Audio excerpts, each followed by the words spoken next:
बिस्मिल्लाहिर्रहमानिर्रहीम। अस्सलाम वालेकुम। उम्मीद है आप खैरियत से होंगे।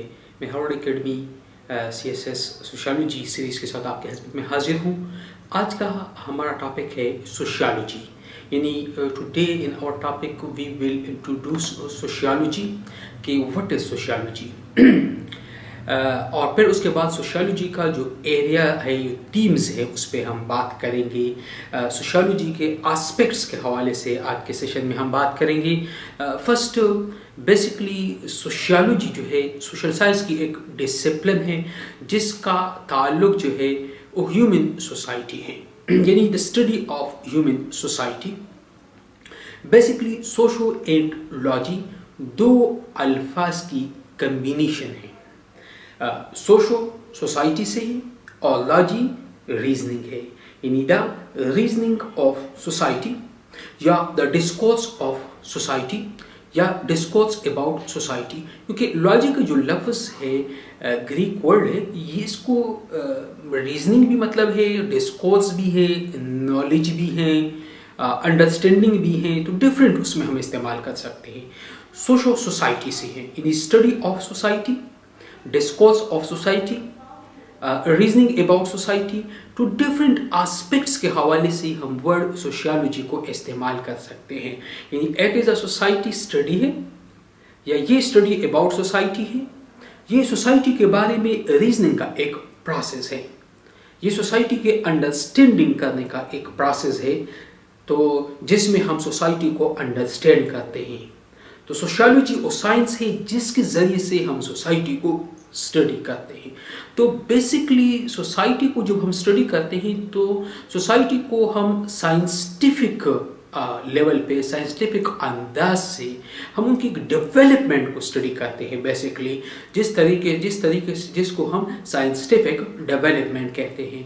तो ह्यूमन सोसाइटी चूँकि हम स्टडी करते हैं सोसाइटी के, तो इसकी भी एक डेवलपमेंट होती है, इसका भी एक स्ट्रक्चर है।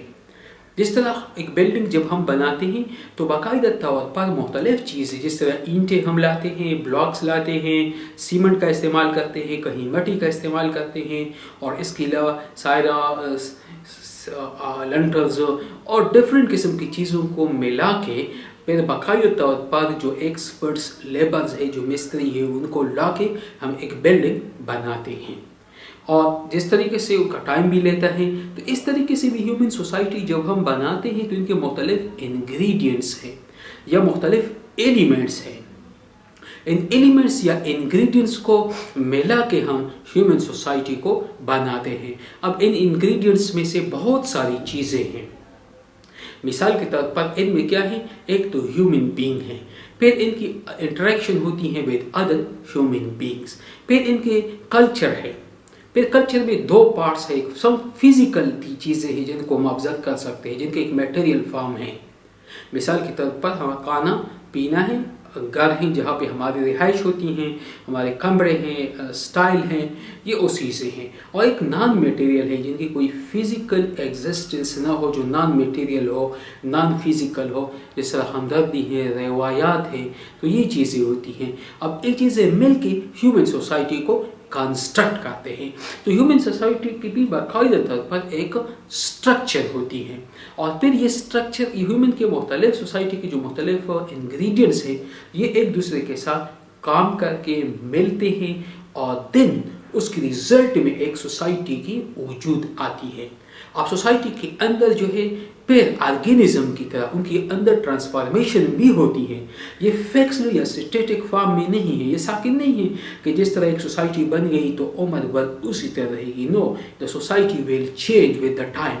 और फिर उसके बाद चंद किस्म की चेंजेस जो होती है, जो चैलेंजेस है। मिसाल के तौर पर मैं स्टडी आपको लूँगा, एक दूर दराज के पहाड़ी इलाके में एक ट्राइबल सिस्टम को अगर हम देखें, सोसाइटी को हम देखें, तो आज से 20 साल पहले उनकी जो नॉर्म्स, जो वैल्यूज़, जो इंटरेक्शन 20 साल बाद टोटली चेंज है। Because due to modernisation, due to the new challenges, उनकी सोसाइटी उन चैलेंजेस के सामने सर्वाइव नहीं कर पाती है। उन चैलेंजेस की वजह से सोसाइटी के स्ट्रक्चर में भी सर्टेन चैलेंजेस कि वजह सर्टन चेंजेस आ जाती है, वो सर्टन चेंजेस डिमांड्स भी टाइम के। मिसाल की तरह 90 में हम जाते हैं तो मोबाइल इंटरनेट का दवा नहीं था, तो उस वक़्त हमारी सोसाइटी, उसकी social values, culture different aspect में। अब चूंकि विद द टाइम के साथ जब न्यू सेंचुरी है, century of the information technology है, बहुत से साइंटिफिक एडवांसमेंट है, तो इट डिफ़िकल्ट फॉर अस कि हम इन एडवांसमेंट को हम रोक सके। तो अब एडवांसमेंट को हम नहीं रोक सकते हैं, देयरफॉर ड्यू टू एडवांसमेंट ये एक चैलेंज है। तो देयरफॉर हम एक्सेप्ट करते हैं आईटी को भी, हम एक्सेप्ट करते हैं जो न्यू टेक्नोलॉजिकल एडवांसमेंट है। तो देयरफॉर हमारी सोसाइटी 90 से आज की सोसाइटी तकरीबन डिफरेंट है, और ये डिफरेंस वैल्यूज़ में भी है, नॉर्म्स में भी है, एवरीवेयर है। तो इस तरीके से जो ह्यूमन सोसाइटी है ये चेंज होती रहती हैं, और इनमें सर्टन चीज़ें जो है वो चैलेंजेस की वजह से, और सर्टन चीज़ें जो टाइम की वजह से, और सर्टन चीज़ें जो होती हैं इसके बेस पे उनकी ट्रांसफॉर्मेशन या ट्रांसरेक्शन होती हैं। तो इस तरह ये तमाम चीज़ों को यानी सोसाइटी के स्ट्रक्चर में चेंजेस, सोसाइटी के स्ट्रक्चर में जो चैलेंजेस है, इनकी स्टडी को हम सोशियोलॉजी कहते हैं। तो सोशियोलॉजी बाकायदा एक साइंटिफिक अंडरस्टैंडिंग है, या साइंटिफिक नोइंग्स है, या साइंटिफिक नॉलेज है अबाउट द सोसाइटी, कि हाउ सोसाइटी में ट्रांसफॉर्मेशन होती हैं, किस तरह सोसाइटी के अंदर चेंजेस होती हैं। बेसिकली सोसाइटी में हम जो चीज़ें करते हैं, सोशियोलॉजी में स्टडी करते हैं, वो है social life. The first stage society के अंदर जब हम रहते हैं तो हमारी लाइफ जो है इसको सोशल लाइफ कहते हैं, because we are the part of society. जब हम सोसाइटी के अंदर एडजस्ट होते हैं, socially the part of that organism, जिस ऑर्गेनिज्म को हम सोसाइटी कहते हैं, तो हमारी लाइफ जो होती है उसको सोशल लाइफ कहते हैं। तो हम सोशली एडजस्टमेंट के साथ लाइफ गुजारते हैं। अब इसमें जब चेंज आ जाए सोशल नॉर्म्स में, सोशल वैल्यू में, तो इसको हम सोशल चेंज कहते हैं। और फिर सोशल चेंजेस के लिए क्या है, सोशल काज भी है, और सोशल काज के कॉन्सिक्वेंसेस भी हैं। कॉन्सिक्वेंसेस जो है in the form of behaviour है। मिसाल के तौर पर सोसाइटी के अंदर एक कोई सोशल वैल्यू चेंज हो जाए, उसमें कोई तब्दीली आ जाए, तो रिजल्ट और कॉन्सिक्वेंसेस जो है in the form of behaviour है। मिसाल के तौर पर आज से जब मीडिया की एडवांसमेंट का दौर नहीं था, तो हम अपने दोस्तों को, रिश्तेदारों को ईद के मौके पे हम उनके पास जाते थे, बाकायदा मुबारकबादी देते थे। आज एडवांसमेंट ऑफ टेक्नोलॉजी के साथ क्या है, घर में बैठ के एक मामूली मैसेज, जिसमें हम चूँकि टाइम के साथ साथ वो सोशल ट्रांसफॉर्मेशन हो रही है, तो हमने ईजी ये किया है कि मिसाल की तरह विकास का स्पेलर BCOZ लिख देते हैं। अब ये इसकी वजह से क्या है कि ये सोशल काज है, क्योंकि हमारे पास क्या है कि टाइम प्रॉब्लम्स है, या ट्रैवलिंग का है, या सोशली हम अपने आप को इतने ज़्यादा हमने सिचुएटेड किया है द पार्ट सोसाइटी के अंदर, वो अपनी मसरूफियात को, नो टाइम है फॉर अस। देयरफॉर इसकी वजह से क्या है कि हम एक मोबाइल मैसेज के ज़रिए से कंग्रेचुलेशन का, एक मुबारकबादी का, या और पैगाम जो मैसेजेस हम कन्वे करते हैं। अब इसका क्या है, इस वजह से क्या है कि कंसिक्वेंसेस ये है कि ओ मोहब्बत, प्यार और रिश्तेदारी का ओ मियार आज नहीं, बिकॉज उस टाइम भी मियार ये होता कि आप उनके पास जाते, उनके जो हुलूस मोहब्बत उस टाइम होती, वो हुलूस मोहब्बत अब नहीं है। काज क्या है, काज है इंटरनेट है, काज है ये न्यू एडवांसमेंट है, इफेक्ट क्या है, वैल्यूज जो है और बिहेवियर जो है उस पर इफेक्ट है। तो ये जो स्टडी है कि क्या काजेस है, क्या बिहेवियर है, इस स्टडी को हम सोशियोलॉजी, तो ये सोशियोलॉजी की स्टडी जो है बेसिकली ह्यूमन सोसाइटी के डिफरेंट एस्पेक्ट से है। ह्यूमन सोसाइटी बेसिकली एक ऑर्गेनिज्म की तरह है, एक बिल्डिंग की तरह है, जिसमें तमाम एस्पेक्ट्स को हम देखते हैं, और उन तमाम एस्पेक्ट की जो स्टडी है फ्रॉम डिफरेंट एंगल्स, इसको हम क्या कहते हैं, ये एरिया ऑफ स्टडी या द मैटर ऑफ सोशियोलॉजी है। अब सोशियोलॉजी सब्जेक्ट जो है चूँकि सोसाइटी से रिलेटेड है, सोसाइटी के अंदर तमाम फेनामिनाज, तमाम एस्पेक्ट को स्टडी करना सोशियोलॉजी का हिस्सा है। अब सोशियोलॉजी का जो सब्जेक्ट मैटर है वो ये है कि फर्स्ट ऑफ ऑल चूँकि ह्यूमन सोसाइटी जो है का बाकायदा एक स्ट्रक्चर है, तो सोशियोलॉजिस्ट का काम ये है टू इन्वेस्टिगेट द स्ट्रक्चर को इन्वेस्टिगेट करना। अब स्ट्रक्चर की इन्वेस्टिगेशन के दौरान हमें नॉर्मल या एबनॉर्मल जो सिचुएशंस है उनको स्टडी करना, फिर सोसाइटी के अंदर ग्रुप्स हैं उन ग्रुप्स के स्ट्रक्चर को स्टडी करना, फिर सोसाइटी के अंदर डिफरेंट सोशल ऑर्गेनाइजेशन है, सोशल ऑर्गेनाइजेशन के स्ट्रक्चर को स्टडी करना, फिर सोसाइटी के अंदर डिफरेंट किस्म की इंस्टीट्यूट है, जो सोशल इंस्टीट्यूट जिनको कहते हैं, जो सोशल नॉर्म्स वैल्यूज के जरिए से जो रेगुलेट करते हैं उनको स्टडी करना, और फिर इस बेस पे कि how the people interact, people की इंटरेक्शन किस तरह होती है, क्या पीपल के इंटरेक्शन के लिए कोई एक्सटर्नल फैक्टर है या internally they coordinate with each other और they interact with each other in society और एक दूसरे के साथ ग्रुप के अंदर और एक ऑर्गेनाइजेशंस में। तो इन चीज़ों को और फिर इनके जो कॉन्टेक्स्ट है, स्टडी है, ये एरिया ऑफ सोशियोलॉजी है। एक ग्रुप है, लेट्स सपोज फ्रेंड ग्रुप है, अब फ्रेंड्स की आपस में जो इंटरेक्शन होती है, जो एक दूसरे के साथ उनका मेलाप है, जो डिफरेंट सब्जेक्ट्स को टॉपिक्स को डिस्कस करते हैं या डिफरेंट एस्पेक्ट्स पे उनकी स्टडी है। अब इन चीज़ों को जब हम डिस्कस करते हैं तो इनके कॉन्टेक्स्ट में कि वाई इंटरेस्ट है, सम टॉपिक में मोर इंटरेस्ट है, सब में लेस है, वाई कंपोजिशन, क्योंकि इनकी ग्रुप क्यों बनी है, ये ग्रुप की डायनामिक्स क्या है, ये study area of the sociology है। या इसके अलावा हम एक ऑर्गेनाइजेशन की बात करते हैं। लोग जब ऑर्गेनाइजेशन की दो टाइप्स है, फॉर्मल भी है और इनफॉर्मल भी है। तो फॉर्मल हो या इनफॉर्मल हो, तो ऑर्गेनाइजेशन के अंदर जो लोग हैं, डिफरेंट पीपल्स जो इंटरेक्ट करते हैं, उनका मकसद क्या है, पर्पस क्या है, एम क्या है, टारगेट क्या है। तो विद इन द ऑर्गेनाइजेशन इस चीज़ की स्टडी और फिर इनके कॉन्सिक्वेंसेस के बारे में नॉलेज, इसको हम क्या कहते हैं, सोशियोलॉजी का एरिया है। फिर ह्यूमन बिहेवियर, ये जो रिस्पांस बनता है या हमारी जो एटीट्यूड है टुवर्ड्स सर्टेन एक्शन, इनको स्टडी करना। और फिर हमारी जो एक फैमिली सिस्टम है या हमारे एक स्टेट सिस्टम है या हमारी जो रिलीजन का सिस्टम है, फिर इसमें मुख्तलिफ किस्म की हमारी जो नॉर्मल या एबनॉर्मल जो एक्शंस है।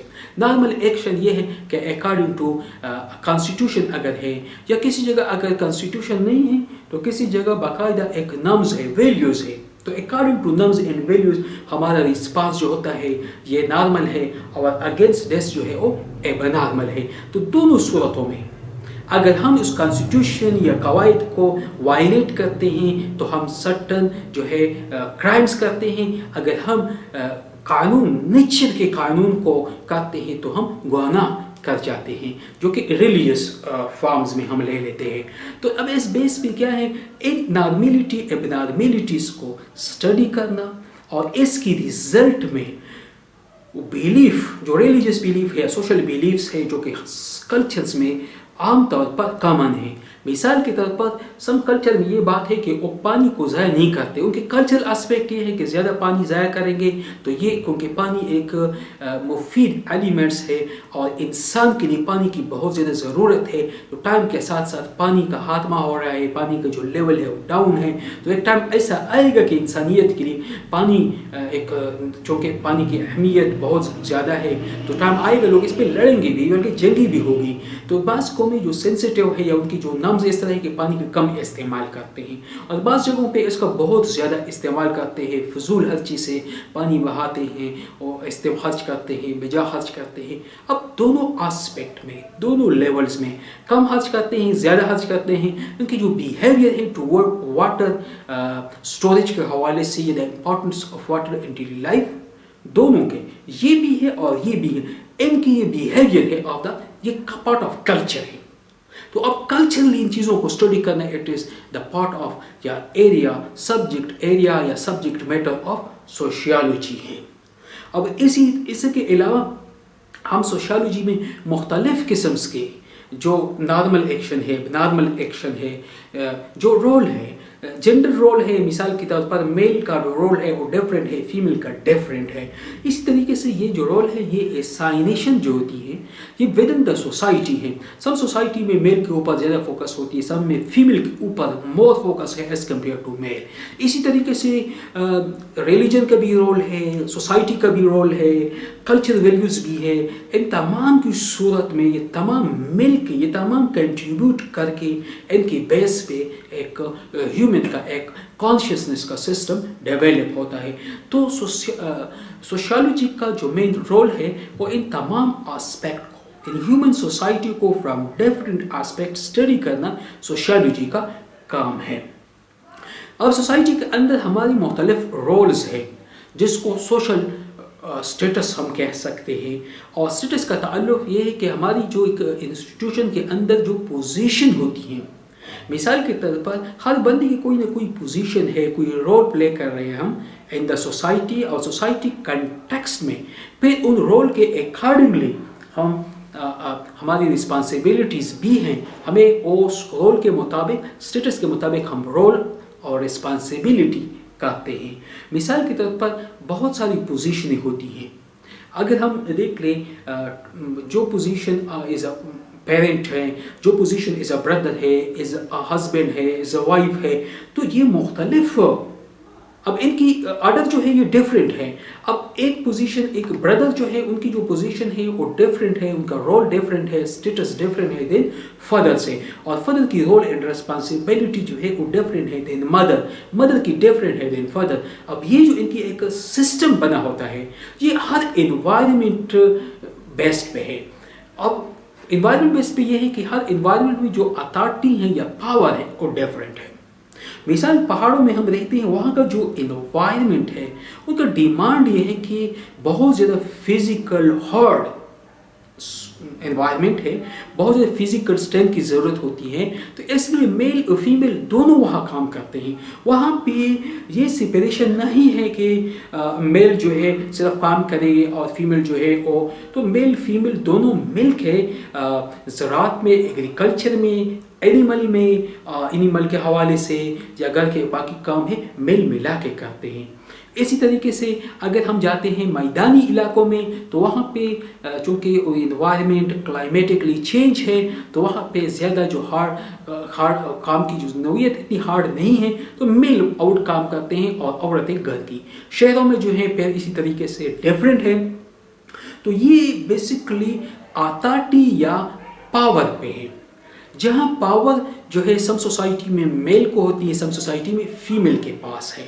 अब इसमें इकोनॉमिक पावर भी हम कह सकते हैं, सोशल पावर भी हम कह सकते हैं। तो इनका एक स्ट्रक्चर है सोसाइटी के अंदर, हर सोसाइटी में ये चीज़ें डिफरेंट है और हर पोजीशन की लिए फिर एक्सपर्टी चाहिए, और वो एक्सपर्टी हम लर्न करते हैं within the society because we are basically a social being. हम पार्ट ऑफ सोसाइटी हैं और सोसाइटी के अंदर रहते हुए हम इन चीज़ों को सीखते हैं। और इसी तरीके से मिसाल के तौर पर एक माँ है तो माँ का काम ये है कि बच्चे की वो परवरिश करना उन टेक्निक्स पे, क्योंकि वो एक्सपर्टी माँ के पास होती है, वो एक्सपर्टी बाप के पास नहीं हो सकती है। बच्चों को कपड़े चेंज करवाना, उनकी सफाई करवाना, उनकी बच्चे की बाकी ज़रूरियात का ख्याल रखना, बचपन में जब बच्चा पेशाब कर ले उनको साफ करना, ये माँ है। अब बाप नहीं कर सकते क्योंकि बाप की एक्सपर्टी कई एरिया नहीं है, ये माँ के एक्सपर्टी में है। तो इसी तरीके से सोसाइटी के अंदर एक वेब सा बना होता है जहाँ पे रिस्पॉन्सिबिलिटी और रोल, पावर, अथॉरिटी ये डिफरेंटली हम कर लेते हैं। फिर ये रोल है या आपकी एक जो वैल्यूज़ है, इसकी सोशोलॉजिकल एस्पेक्ट में इनकी डिफिनीशन क्या है। इट इज़ मोस्ट इम्पॉर्टेंट है to understand this thing. Value कैसे कहते हैं? सोसाइटी के अंदर सर्टन चीज़ें हैं जिसको वैल्यू कहते हैं। तो वैल्यू बेसिकली रोल को असाइन है। जिस बंदे का एक रोल होगा तो रोल के साथ वो उसकी कुछ वैल्यू भी है। मिसाल के तौर पर जब आप उस रोल को, आपको एक रोल असाइन होता है कि आपका रोल है फादर, तो आपकी सर्टन वैल्यूज है जिसको फादरहुड कहते हैं या पेरेंटहुड कहते हैं। अगर आप माँ हैं तो माँ की जो आपका रोल है इज अ मदर, तो इसके बाद सर्टन आपके वैल्यूज हैं जो आपने निभानी है, बीइंग अ मदर या बीइंग अ फादर या बीइंग अ ब्रदर या बीइंग अ सिस्टर। तो ये चीज़ें जो है ये आपकी जो एक रोल है उसके साथ आपके वैल्यूज भी है। एक चीज़ है नॉर्म्स। नॉर्म्स कैसे कहते हैं? ये वो स्टैंडर्ड बिहेवियर्स है, वो स्टैंडर्ड बिहेवियर है जो दूसरे लोग आपसे एक्सपेक्ट करते हैं, उसको नॉर्म्स कहते हैं। बीइंग अ मुस्लिम अगर हम देख ले तो मजहबी तौर पर चंद किस्म की ऐसी बिहेवियर है जो हमसे लोग एक्सपेक्ट करते हैं। हमदर्दी का है, हमदिली का है, इंसाफ का है, बराबरी का है, तो ये नम्स है। तो ये ऐसी चीज़ें होती है हर मजहब में भी हैं और इस तरह सोसाइटी में भी सर्टन इस तरह एलिमेंट्स हैं जो अदर पीपल जो है वो एक्सपेक्ट करते हैं फ्रॉम अस, तो उनको नॉर्म्स कहते हैं। एक चीज़ है रोल डेवलप होता है कल्चरल में और कल्चर के जो वैल्यूज है उसी के बेस पे रोल डेवलप।